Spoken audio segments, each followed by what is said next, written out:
Hello YouTube viewers, welcome to my channel Science to Technology. In today's show, Camera Tuesday, we're gonna talk about Blackmagic Ursa Mini Pro 12K. So let's dive right into it. Now first, we have to understand what the heck we are talking about. Now we are talking about a pro level video camera. Now this is not a camera that you're supposed to start using for YouTube unless you have way too much money. Not a video camera. Basically, it's a serious camera for serious professional.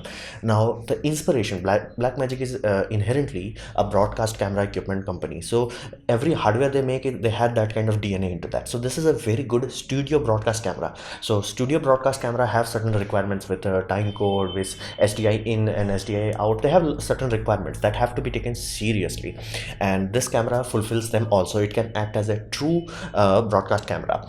On top of that, while it's a broadcast camera, it's inherently a video camera, so it's also a very capable cinema camera, and they have extra add-ons because again, broadcast industry runs on real-time 10-bit output and all that jazz kind of thing.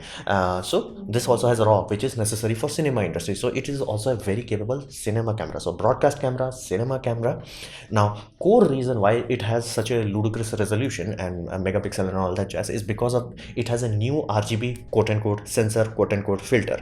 Now if you know anything about sensor technology, you know for a fact that sensors are black and white. So to get color out of it, we put color filter on them. Example, 2x2 bare sensor filter we put on them.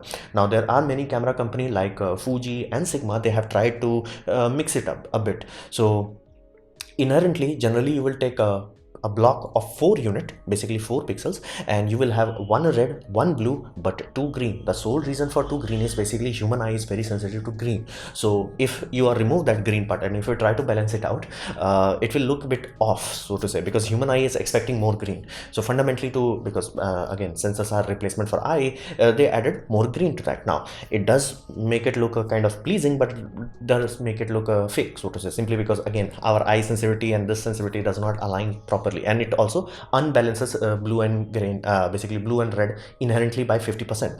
So is there a compensation? Yes, go very high in resolution and remove that basically extra green. So what this camera is utilizing is basically RGBK. So what does that mean? Basically there is red, there is a green, there is blue, and there is white. So that white is the luminance data. So fundamentally this camera can create a very accurate color, so to say. It's no longer gonna create a trying to mimic real colors. It's actually gonna capture real color, and it has that white system. So it also has a lot of gradient in basically luminance data, and because it does not require debayering, it fundamentally creates a much easier data pipeline. So that is the reason why this data pipeline allows them to go up to 12K. So this is a very good example of what we classify as vertical integration, because this new system can only work with a new codec which Blackmagic RAW has.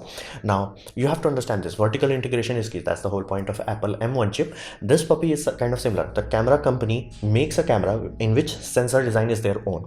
They utilize a completely independent RAW format, which is their own. They utilize a MLE, basically video editor, that is their own, DaVinci Resolve in-house. So all these things, they have a what you call complete production control, vertical integration. That's why they can even achieve something like this, and they have achieved it in such a way where like it basically leaves everything in the dust. Fundamentally, like there is no comparison of its smoothness, its performance. Now I'm not talking about like a representation, because color is always subjective, but as in like raw technical performance, this puppy is like nothing ever comes even come close to it, so to say.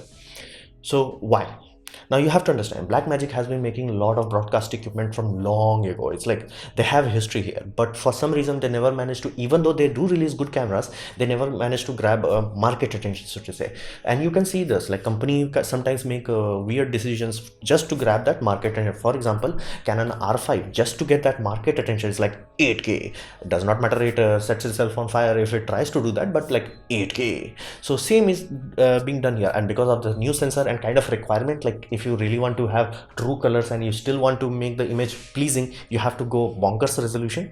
So they did try that. It's like kind of like, you know, balancing kind of scenario. However, the core reason why it is there, it's USB. So basically they want that attention grabbing headline, so to say. It's like 12K, only we can do that. Like that's a very serious thing.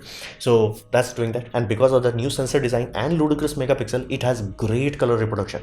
Now I'm talking about color in terms of color accuracy, and specifically human skins are very difficult, very tedious, because first there is a human bias to it, and another aspect is how the heck you define color? It's like color does not exist. It's just a wavelength.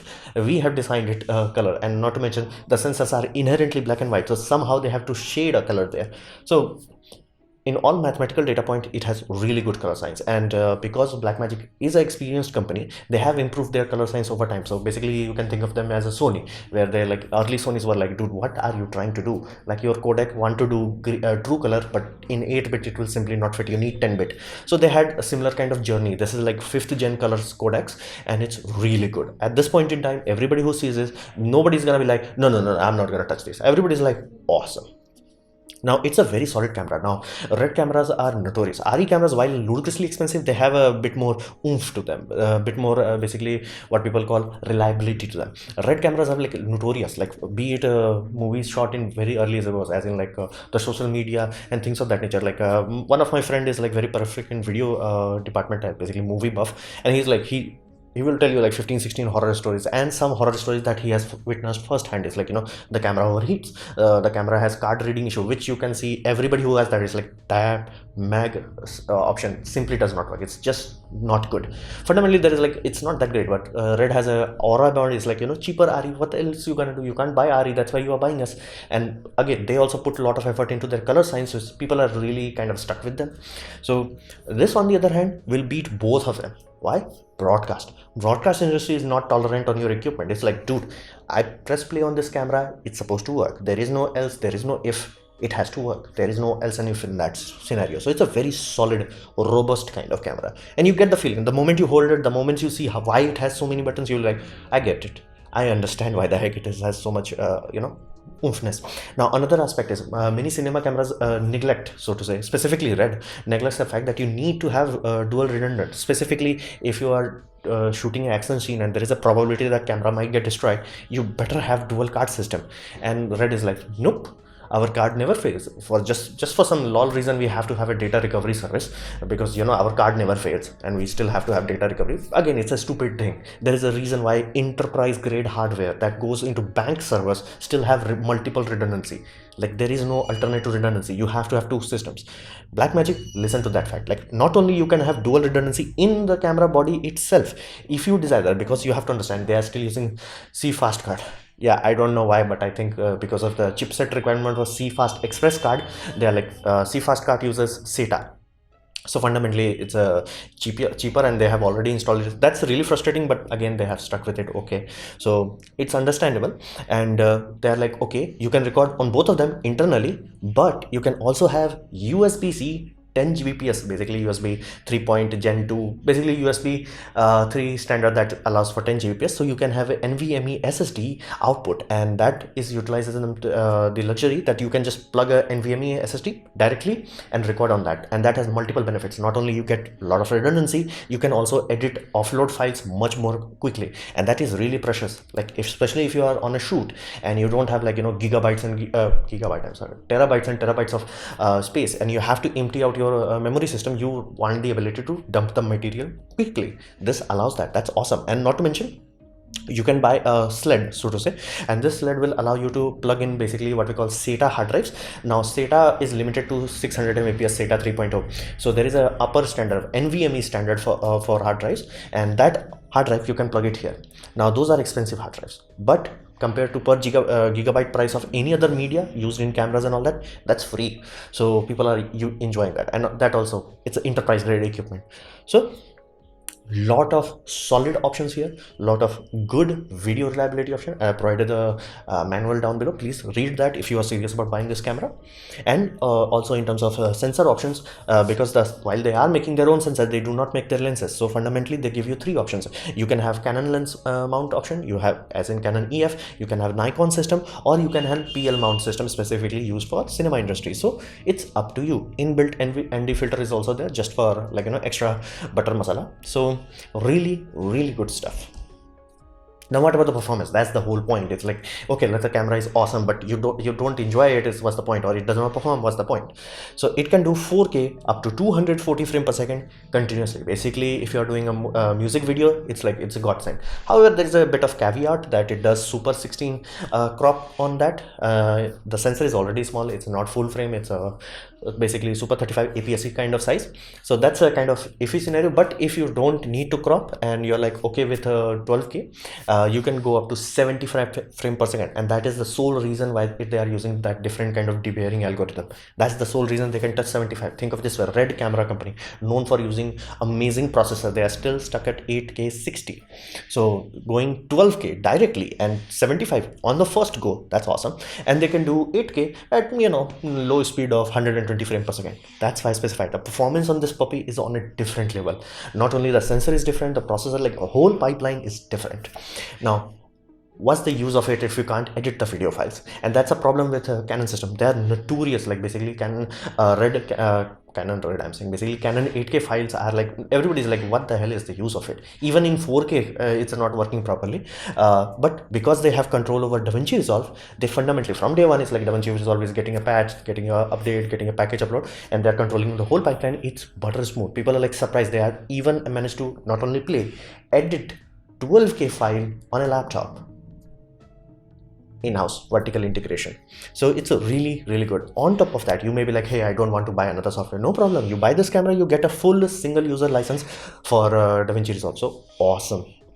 However, with all that awesomeness, it does have a one serious kind of chink in the armor. Basically, it's not a low light camera. Don't even attempt it. And specifically, if you are coming from something like, let's say, Sony a7S III, don't even look at this camera, because you'll be like, dude, I can do a candlelight shoot on a Sony a7S III while utilizing the candlelight itself. Here, don't even try that. So fundamentally, you do need a bit of light to suppress the noise floor of that high resolution. But it's manageable. It's not the greatest, but it is manageable. Now, what about the competition? You have to understand this. This is fundamentally not competing with Canons and Sonys. It's directly competing with Red and RE. Now, Red and RE, while these cameras are mind-bogglingly awesome in their output, they're not very easy to use. They're like, Red cameras are like, very cheap and affordable camera. By the time you add like, monitor, this and that, and battery plates and all that, you're like, dude, how much I spent on this? And then like RE, like again, they have good equipment. It's just like, do you really need to charge like a Ferrari? It's like, Alexa 65. Try to find its price. You can't find it. Apparently, till this point, still a rental only. So this camera, Blackmagic 12K, directly aiming for usability and functionality, and it thoroughly beats these two puppies. There is no competition. Again, that's a broadcast camera, and broadcast requirements are much more brutal. So these cameras, they cannot even stand up. Again, these cameras have the highest image quality and most likeliness of pleasing the people. It's like, whoa, butter. But again, do not think like this cameras, let's say for example, if 0 to 100 is the complete metric, and these camera can reach, let's say basically 85 and not 85, basically 95 and 94, Blackmagic can easily achieve 90. So it's not like whoa far apart, it's like close, it's close, but you still have some feeling to it. And specifically RE's approach to having low megapixel allows them very good low light performance and very good high light roll off, which Blackmagic, while has much better than every other previous cameras and even some low end cameras, still is like, that little bit is still missing. So be mindful, it does not have the greatest image out there. However, it's also not the greatest in terms of your bank balance requirement. Like RE on a different level, Red on a different level. This camera is like, buy 2-3 of them. Like for the price of one magazine for this puppy is like 1 terabyte, super expensive, that never breaks, but still we need a data recovery service option. So fundamentally, competition is really good, and we are utilizing the benefit of it, because before this competition era, if you would have said to anyone that Red is working on releasing a camera that is $6,000, people would have laughed you out of the room. But that's a reality right now. So competition, good. This camera, really good camera, and really unique approach. It's not just trying to, okay, I'm gonna make the best cinema camera. No, I'm gonna make a camera that's awesome, quick, reliable, redundant, solid, absolute, and it also does 12K, just an extra measure. So it's a really good camera. So this was my presentation on basically Blackmagic Ursa Mini Pro 12K.